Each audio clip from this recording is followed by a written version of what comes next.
Allahu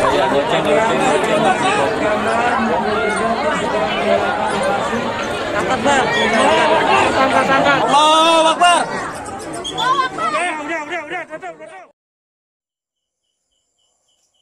Assalamualaikum warahmatullahi wabarakatuh. Muslimin muslimah rahimakumullah. Saya nama Asnawi Ridwan, tinggal di Pondok Pesantren Fasihuddin Kupu Bombay, Kelurahan Pasir Putih, Sawangan, Kota Depok. Saya sebagai Ketua Komisi Fatwa MUI Kota Depok terkait dengan berita yang menggemparkan Kota Depok beberapa hari yang lalu, yakni isu tentang penangkapan babi ngepet. Saya sebagai Ketua Komisi Fatwa Kota Depok menyampaikan beberapa hal. Pertama, perlu dipahami oleh muslimin muslimah sekalian bahwa proses penjelmaan itu ada dua. Yang pertama adalah penjelmaan secara suratan wa hakikotan, yakni penjelmaan yang bisa disaksikan oleh kasat mata manusia dan benar-benar mengalami penjelmaan secara organ dalam dan organ luar. Proses penjelmaan ini hanya bisa dilakukan oleh seorang nabi dan para walinya Allah. Contoh penjelmaan yang dilakukan oleh sang nabi adalah apa yang dilakukan oleh Nabi Musa alaihissalam saat melaknat sebagian kaum Yahudi untuk menjadi kera. Al-Quran disebutkan, Qul kunu qiradatan khasiin. Jadilah kalian semua sebagai seekor kera. Ini bukan hanya kera sulapan atau sihir, tapi benar-benar manusianya menjadi kera, baik organ dohir maupun organ batin, dan bisa disaksikan oleh khalayak umum.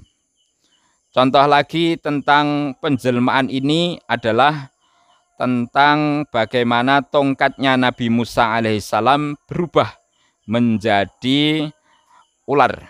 Sebagaimana dijelaskan di dalam Al-Quran, Al-qima fi yaminika talqaf ma sona'u innama sona'u kaidus sahir wala yuflihus sahiru haitsu ata.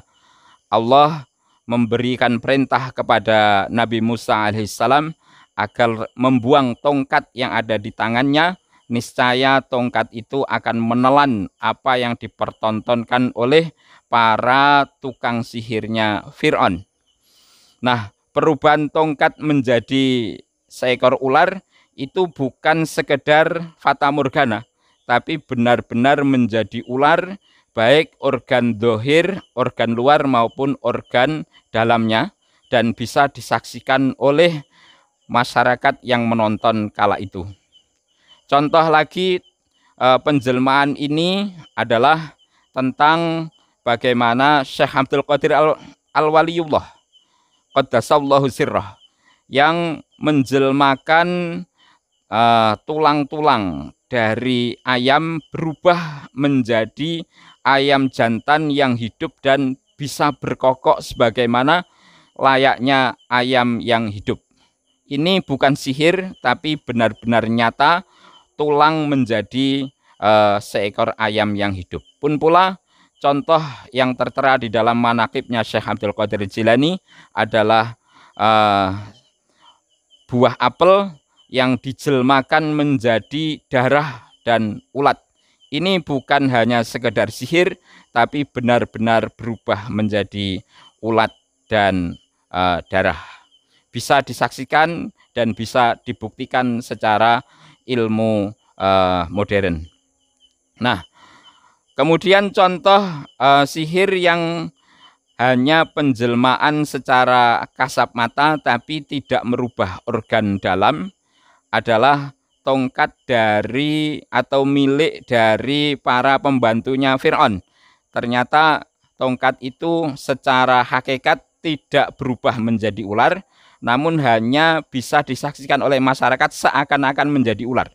Sehingga dengan mudah ular-ular sihir itu dikalahkan oleh ular yang benar-benar ular hasil jelmaan tongkatnya Nabi Musa alaihissalam. Ini memberikan pelajaran buat kita semuanya bahwa ilmu hitam atau sihir tidak mungkin benar-benar merubah atau menjelmakan suatu benda menjadi benda yang lain yang secara total.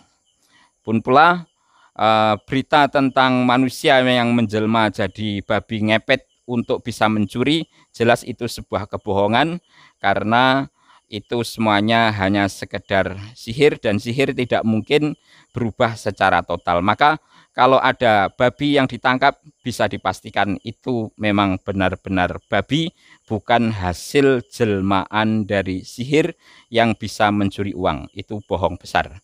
Yang kedua, kami menyampaikan kepada masyarakat supaya secepatnya bertobat kepada Allah Subhanahu wa Ta'ala dan menghiasi diri kita dengan mempertebal iman kepada Allah Subhanahu wa Ta'ala. Jangan sampai iman kita rontok hanya gara-gara cerita-cerita mistis yang tidak ada sumber yang terpercaya. Yang ketiga, bila merasa diri kita, rezeki kita kurang, uang kita berasa seperti tidak ada manfaatnya, bahkan kadang-kadang hilang tanpa ada deteksi, itu semuanya menandakan bahwa hidup kita, rezeki kita kurang berkah. Oleh karena itu, mari kita hiasi dengan amal-amal solih. Perbanyak sholat duha, insya Allah rezeki kita lancar. Perbanyak baca ayat kursi setelah sholat fardu, insya Allah keluarga dan isi rumah dijaga oleh Allah Ta'ala.